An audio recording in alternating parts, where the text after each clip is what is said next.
Hi my dear friends, పరీక్షల కొరకు మంచిగా చదువుతున్నారని అనుకుంటున్నాను. ఇప్పటి వరకు మన ఇంగ్లీష్ పేపర్లో 1వ క్వశ్చన్ నుంచి 14వ క్వశ్చన్ వరకు ఏ విధంగా మనం ఫేస్ చేయాలి అనేది మనం నేర్చుకున్నాం. ఇప్పుడు 15వ క్వశ్చన్ 16వ క్వశ్చన్ అనగా మైనర్ డిస్కోర్సెస్ని ఏ విధంగా మనం ఫేస్ చేయాలి అనేది మనం నేర్చుకోబోతున్నాం. ఇదివరకే మీకు చెప్పాను నేను అసలు డిస్కోర్సెస్ అంటే ఏంటి, వాటి అర్థం ఏంటి అనేది దీనికన్నా ముందు వీడియోలో నేను చెప్పాను మీకు. అందువల్ల అవన్నీ చెప్పి టైం వేస్ట్ చేసే ఉద్దేశం నాకు లేదు. డైరెక్ట్గా టాపిక్లోకి వెళ్ళిపోదాం. టాపిక్లోకి వెళ్ళక ముందు as usual please subscribe my channel. మీకు ఇష్టమైతే లైక్ చేయండి, షేర్ చేయండి, కామెంట్ పెట్టండి.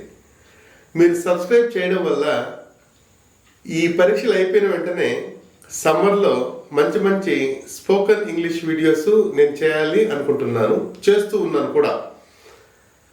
ఎగ్జామ్స్ అయిపోగానే మీ ఇంటిలోకే, మీ సెల్ ఫోన్కే, మీ యూట్యూబ్లోకే ఈ యొక్క స్పోకెన్ ఇంగ్లీష్ వీడియోస్ వస్తాయి. దయచేసి మీరు సబ్స్క్రైబ్ చేయాలని నా ప్రార్థన. Okay, coming to the point. ఇక మైనర్ డిస్కోర్సెస్ 15వ క్వశ్చన్ 16వ క్వశ్చన్లో మనం ఫేస్ చేయాల్సి ఉంటుంది. ఈ 15th క్వశ్చన్ 16th క్వశ్చన్ రెండు కలిపి 10 మార్క్స్, అనగా 15th question carries 5 marks, 16th question carries 5 marks. అంటే మనము 5 మార్కులకి ఎంత రాయాలో అంతే రాయాలి. గుర్తుపెట్టుకోండి ప్రియమైన విద్యార్థులారా. ఈ 15వ క్వశ్చన్ 16వ క్వశ్చన్లో ఎటువంటి మైనర్ డిస్కోర్సెస్ వస్తాయి, మనము వేటిపైన కాన్సన్ట్రేట్ చేయాలి అని అనుకుంటే అవి notice, message, diary writing, profile writing, poster and invitation. ఈ 5 మైనర్ డిస్కోర్సెస్ మీరు చదువుకున్న ఎడల 15వ క్వశ్చన్ 16వ క్వశ్చన్ అవలీలగా ఎదుర్కోగలరు. 10 మార్కులకు 10 మార్కులు సంపాదించగలరు. ఈ వీడియో మీరు పూర్తిగా చూసి నేను చెప్పే టిప్స్ అండ్ టెక్నిక్స్ ఫాలో అయితే ప్రతి ఒక్క డిస్కోర్స్కు దాని ఓన్ స్టైల్, దాని పద్ధతి ఉంటుంది. అంటే every discourse, it may be minor discourse or it may be major discourse, every discourse has its own style of writing. It is called conventions of writing, మనందరికీ తెలిసిందే. ఇక ప్రతి ఒక్క మైనర్ డిస్కోర్స్కు తనకంటూ ఒక లేఅవుట్ ఉంటుంది. ఆ లేఅవుట్ని మీరు బ్రెయిన్లో పెట్టుకుంటే హ్యాపీగా ఏమి టెక్స్ట్ బుక్ చదవకుండా కేవలం బ్రెయిన్ ఉపయోగించి ఈ 10 మార్కులు మనం సంపాదించగలం. Without touching the textbook, without by hearting any question, just application of brain, that's enough for securing 10 marks out of 10 marks. You should keep all layouts of minor discourses in your mind. Read the questions given in 15th and 16th questions. Just simply apply your brain. Then you jot down your answer applying the layout of the particular minor discourse. Okay, coming to the notice. నోటీస్లో ఏ విధంగా ఉందో చూడండి.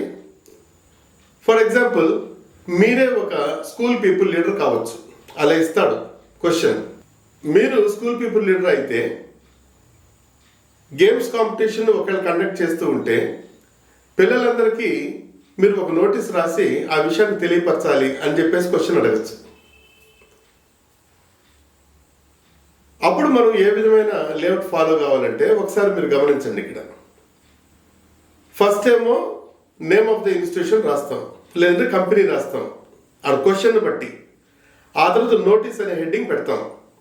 తర్వాత date రాస్తాం, date of event రాస్తాం, తర్వాత time of event, next place of event, తర్వాత programme of the event.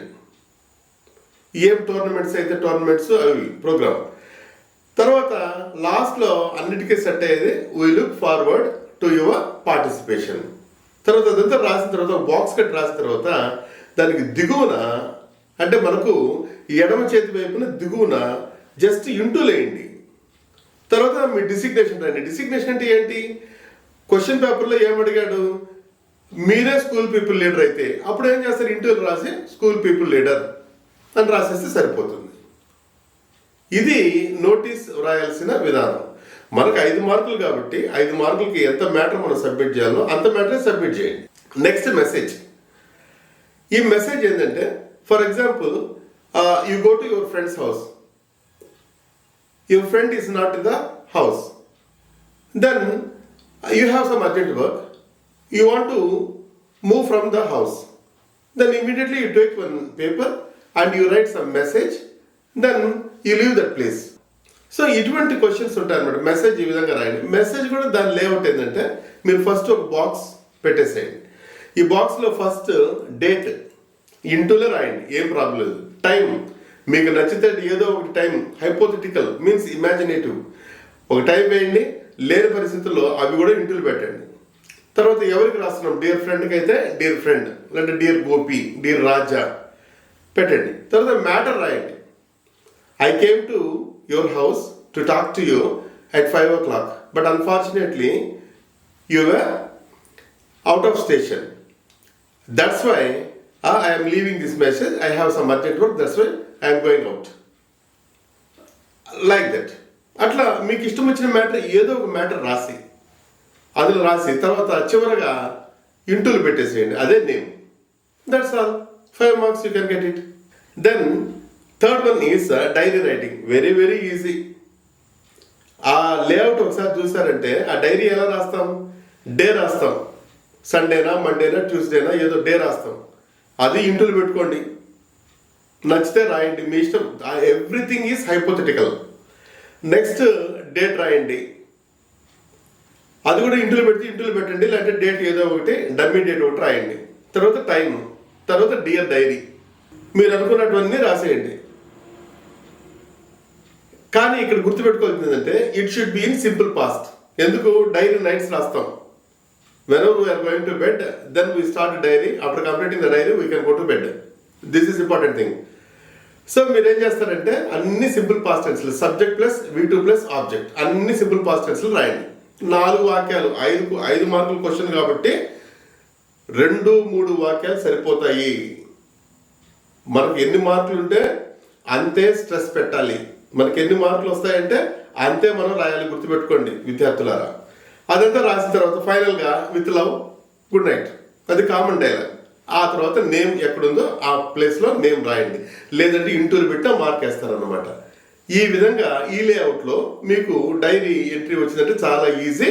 Simple past టెన్స్ను ఒక్కదాన్ని మీరు నమ్ముకున్నారంటే ఆటోమేటిక్గా మీరు రాసేయగలరు. Then profile writing, fourth one is. ఇంకా ప్రొఫైల్ రైటింగ్ అంటే ఇదివరకే మేజర్ డిస్కోర్సెస్లో మనము బయోగ్రాఫికల్ స్కెచ్ ఒకటి తీసాం. అది పెద్ద సైజ్ అయితే ఇది చిన్న సైజ్. బయోగ్రాఫికల్ స్కెచ్ 3-4 పారాగ్రాఫ్లు మనం లాగుతాం ఇచ్చిన ఇన్ఫర్మేషన్ నుంచి. ప్రొఫైల్ రైటింగ్లో ఏం చేస్తామంటే సింపుల్ పారాగ్రాఫ్, చిన్న పారాగ్రాఫ్ ఇస్తాం. జస్ట్ ట్యాబ్లర్ డేటా ఒకటి ఇస్తారు. ఆ ట్యాబ్లర్ డేటాను మనం క్వశ్చన్ పేపర్లో కాపీ కొట్టింటే మనం చదువుకుంటాం.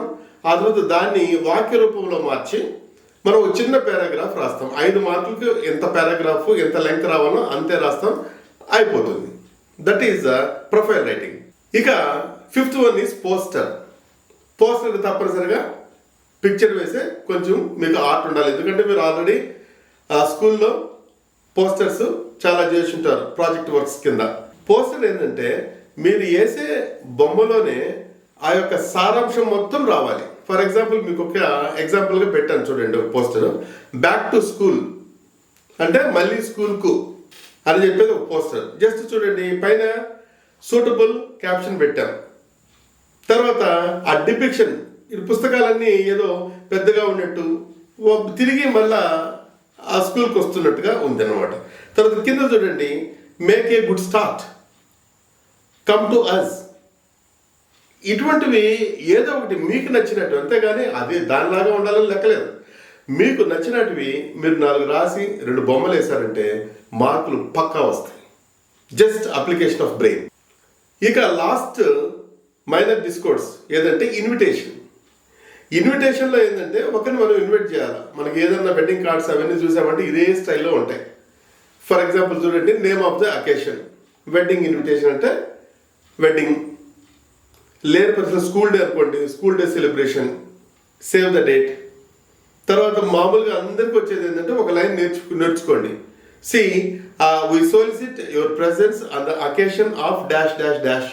ఆ డాష్లో ఏదో ఒకటి రాయండి. పైన ఒకటి నేర్చుకోండి.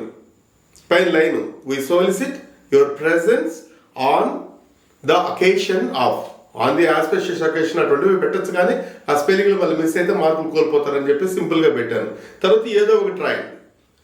తర్వాత డే, ఏ రోజున, థర్స్డేనా ఫ్రైడేనా ఒక డే.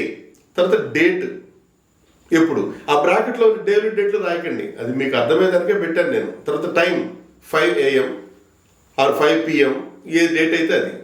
తర్వాత వచ్చి ప్లేస్, ఎక్కడ, వెన్యూ రాసి ఆ స్పెల్లింగ్ నేను కరెక్ట్గా రాయగలనంటే రాయండి, లేదంటే సింపుల్గా ప్లేస్ అని చెప్పేసి రాసేయండి. ఏదైనా మీరు ఏం చేయాలంటే హార్ట్కి పోకుండా మీ బ్రెయిన్కి ఎంత అందుతుందో అది రాసుకొని మనం మార్కులు పొందాలి. తర్వాత రైట్ సైడ్ బాటంలో మీ పేరు రాయండి, అతను మీ మొబైల్ నెంబర్ రాయండి. ఇంతే. 10 మార్కులు, 10 మార్క్స్. ఎన్ని క్వశ్చన్స్ రాస్తే మీకు వస్తాయి, ఎంత పుస్తకాలు చదివితే మీకు వస్తాయి. జస్ట్ బుక్కులు లేవు, ఏమీ లేవు, జస్ట్ అప్లికేషన్ ఆఫ్ బ్రెయిన్. మీరు ఏం చేస్తారంటే లేఅవుట్ జాగ్రత్తగా గుర్తుపెట్టుకోండి. మీకు ఎప్పుడెప్పుడైతే గుర్తుకొస్తుందో మెసేజ్ ఎలా రాయాలి, ఏదేది ఎక్కడ ఉండాలి అనేది ఒక జస్ట్ చిత్తు కాగితాలు తీసుకొని, లేదంటే పలకుంటే పలక తీసుకొని జస్ట్ రాసుకుంటూ పోండి. ఆ లేఅవుట్ గుర్తుకొచ్చింది అనుకోండి, ఆ క్వశ్చన్ పేపర్లో ఉన్న ఆ క్వశ్చన్ జాగ్రత్తగా చదివినామంటే అందులోనే ఉంటాయి.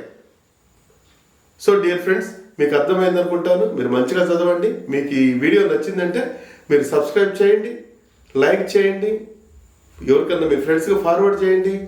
తర్వాత మీకు ఏదన్నా డౌట్లు వస్తే కామెంట్ పెట్టండి. I'm ready to my service for you. All the best friends.